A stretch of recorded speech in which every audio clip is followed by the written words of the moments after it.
Investing 101. How to get started with your first investment. Hey everyone, welcome to Invest with Alex, the channel where we break down investing and economic concepts in a simple and easy to understand way. If you're new here, don't worry, you're in the right place.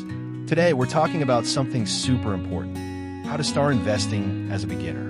A lot of people want to invest but feel overwhelmed or don't know where to begin. But trust me, it's easier than you think, and by the end of this episode, you'll have the confidence to take your first step into the world of investing. So, if you're ready to learn how to grow your money and build wealth, make sure to hit that like button and subscribe so you don't miss out on future episodes. Alright, let's start with the big question. Why should you even invest?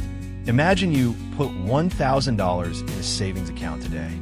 With average interest rates, that money will barely grow over time. And with inflation, the value of your money actually goes down every year.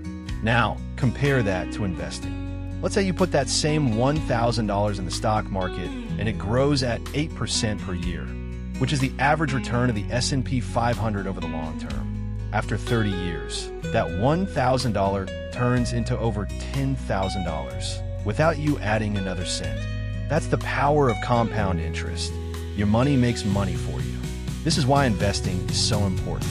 It helps you build wealth, reach financial freedom, and even retire early if done right.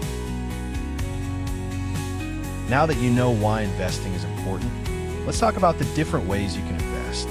Stocks. When you buy a stock, you own a small piece of a company. If the company does well, your investment grows.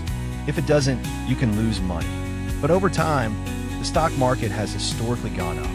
Bonds. This is like lending money to a company or government. They pay you back with interest, and it's usually less risky than stocks, but also has lower returns. Real estate. You can invest in properties and earn money through rent or by selling when the value increases. ETFs and mutual funds. If picking individual stocks sounds scary, you can invest in a basket of stocks all at once. These funds are great for beginners because they offer diversification, which means less risk. Okay, now that you understand the different types of investments, let's talk about how you can actually start investing today. Open a brokerage account. This is where you'll buy and sell investments. Platforms like Plus 500 make it super easy to start. Start small. You don't need thousands of dollars. Many platforms let you start with as little as $10. Invest in an index fund or ETF. If you don't want to pick individual stocks, an S&P 500 index fund is a great place to begin. It's a collection of the 500 biggest U.S. companies, and historically, it has grown over time. Be consistent and think long-term. The best investors don't time the market. Instead, they invest consistently, every month, every paycheck, and let time do the work. Before we wrap up, let me give you some quick beginner tips. Avoid emotional investing. The stock market goes up and down, but if you stay invested for the long run, you're more likely to win. Start early.